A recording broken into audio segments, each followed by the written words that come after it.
एक नए दिन और नई कहानी के साथ आज आपके सामने मुंबई के गैंगस्टर अरुण ग्वली उर्फ डैडी डॉन की कहानी लेकर आई हूँ। मुंबई का सुपारी किंग कैसे बना डैडी डॉन। मुंबई के इस गैंगस्टर ने राजनीति में भी अपना हाथ आजमाया। 1990 के दशक में जब मुंबई में गैंगवार जोरों पर था तो सारे के सारे गैंगस्टर देश छोड़कर भाग रहे थे। तब अरुण ग्वली ही एक अकेला ऐसा गैंगस्टर था जो मुंबई छोड़कर बिल्कुल नहीं भागा। सफेद टोपी सफेद कुर्ता पहनने वाला मुंबई का वो डॉन जिसका दाऊद इब्राहिम के साथ 36 का आंकड़ा था। आए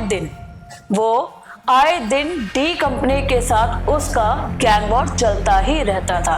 90 के दशक में सफेद टोपी सफेद कुर्ता पहनने वाला मुंबई का वो डॉन जिसका दाऊद इब्राहिम के साथ 36 का आंकड़ा माना जाता था। आए दिन डी कंपनी के साथ उसका गैंग वॉर चलता ही रहता था। 90 के दशक में अरुण ग्वली सुपारी किंग और डैडी के नाम से मशहूर था।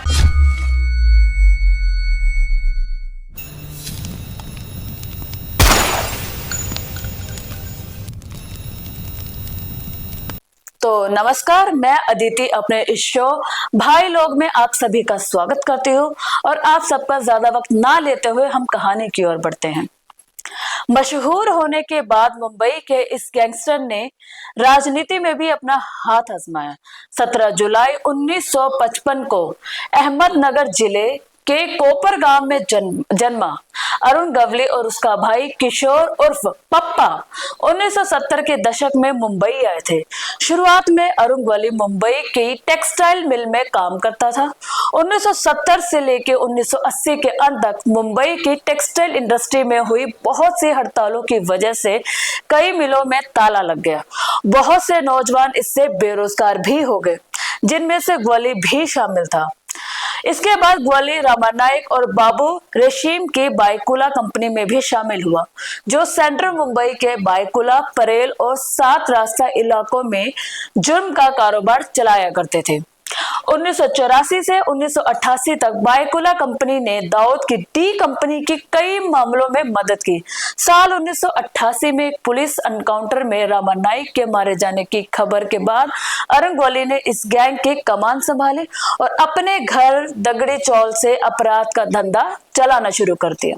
पुलिस एनकाउंटर में रामानायक की मौत पर ग्वली का कहना था कि उस एनकाउंटर की योजना दाऊद इब्राहिम ने खुद ने बनाई थी और तभी से डी कंपनी और ग्वली गैंग के बीच गैंग वॉर शुरू हुई। ग्वली गैंग काफी खतरनाक था और इसी वजह से डी कंपनी के शरद शेट्टी, छोटा राजन, छोटा शकील और सौत्या और सुनील सामंत जैसे बहुत से गैंगस्टर मुंबई छोड़कर दुबई भाग गए थे। फिर ग्वली के गैंग भिड़त अमर नाइक और अश्विनी नाइक के गैंग से होना शुरू हुई, जो 7 रास्ता के लाल विटाची चौल से गैंग चलाते थे। साल 2004 में ग्वली ने अखिल भारतीय सेना नाम की पार्टी बनाई और मुंबई के चिंचपोकली इलाके से विधानसभा का चुनाव जीता।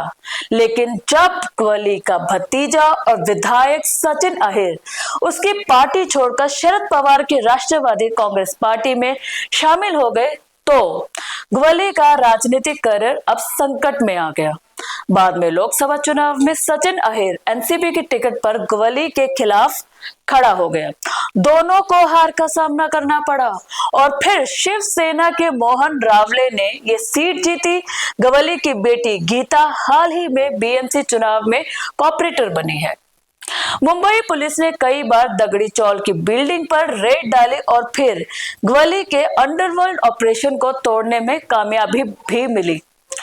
कई आपराधिक मामलों में ग्वली को गिरफ्तार भी किया गया और कई बार वो लंबे समय तक जेल में रहा, लेकिन पुख्ता सबूत ना होने की वजह से वो कानून के शिकंजे से बचता रहा।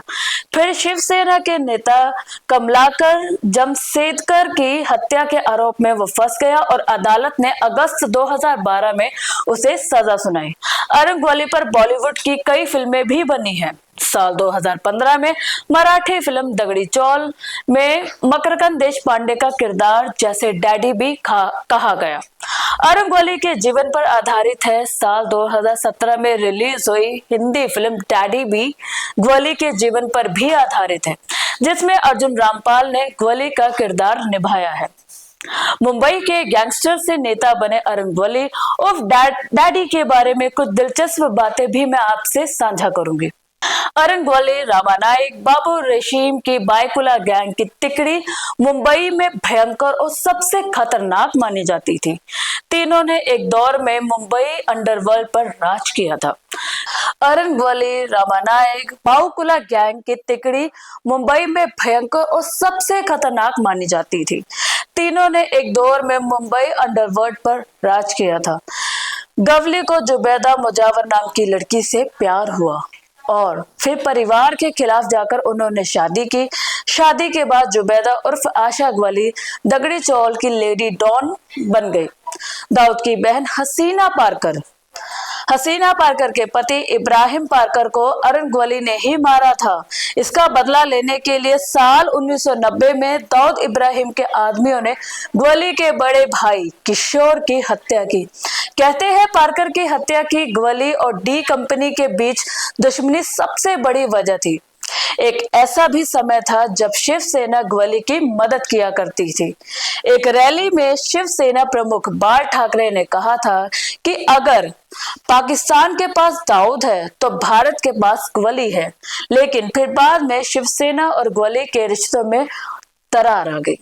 साल 2004 में चुनाव में चिंचपोकली विधानसभा से महाराष्ट्र असेंबली का चुनाव ग्वाली ने 11,000 से ज्यादा वोट के अंतर से जीता था। शिवसेना के कॉर्पोरेटर कमलाकर जमशेदकर के हत्या के मामले में दोषी पाए जाने के बाद मुंबई की मोका अदालत ने अरुण ग्वाली और उसके 11 साथियों को सजा सुनाई। फिलहाल ये मुंबई की सेंट्रल जेल में बंद है। ग्वाली पर इससे पहले भी 40 मुकदमे दर्ज थे। कैसी लगी आपको ये कहानी? हमें कमेंट बॉक्स में अपनी राय जरूर भेजें और चैनल की और भी अपडेट्स जानने के लिए बने रहे खबरीलाल टीवी के साथ।